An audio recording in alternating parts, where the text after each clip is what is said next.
ራሴን ከማስተዋወቅ ጀምር። ስሜ መምህር አይናለም ይባላለሁ። ትንሽ አዛጋት እንትን ስላለ በመጀመሪያ ስለዚህ ትንሽ ነገር ላውራና ከዛ በኋላ ቀጥታ ወደ ተሰጡ ጥያቄዎች ፕሬዘንቴሽን እሄዳለሁ። ይህ ቲም ጋር ጆይን ሳደርግ አልቆየም፣ ቅርብ ጊዜ ነውና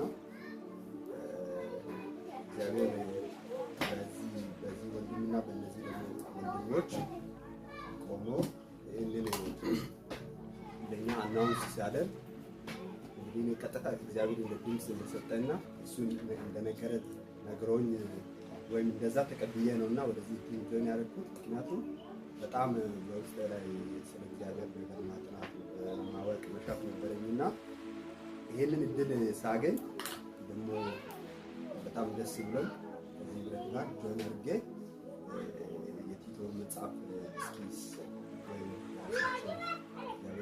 የሚያስረዳን መንገድ ከቃሉነትን እርስ በርስ ለመከፋፈል ችለናልና ስለዚህ ሁሉ የእግዚአብሔር ስም የተባረከ ነው።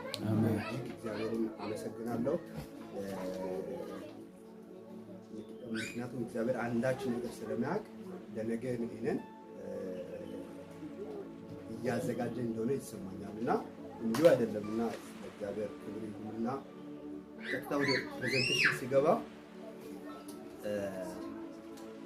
4 ጥያቄዎች ናቸው የተሰጡት።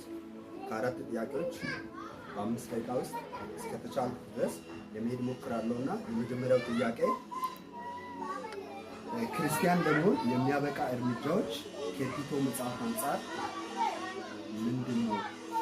ክርስቲያን ለመሆን የሚያበቃ እርምጃዎች ከቲቶ መጽሐፍ የሚያጠናነው ቲቶ መጽሐፍ አንጻር ምን ይመስላል የሚለው ኦሎሞስት 4 የሚሆኑ ዋና ዋና ነጥቦችን ፒክ አድርገን ማውራት ሞክራለሁ።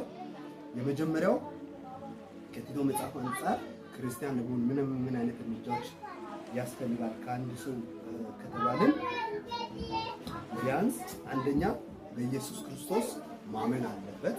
አንድ ሰው ክርስቲያን ለመባል በኢየሱስ ክርስቶስ ማመን ቲቶ 2:11 ላይ እንደሚናገረው ምንድነው በክርስቶስ ማመን ሲባል የእግዚአብሔርን ስራ እግዚአብሔር በኢየሱስ በኩል የሰራውን ስራ ያ ማለት ደግሞ የመስቀሉን ስራ ኢየሱስ ክርስቶስ ለሰው ልጆች ድነት ብሎ በመስቀል ላይ የከፈለውን ዋጋ አንድ ሰው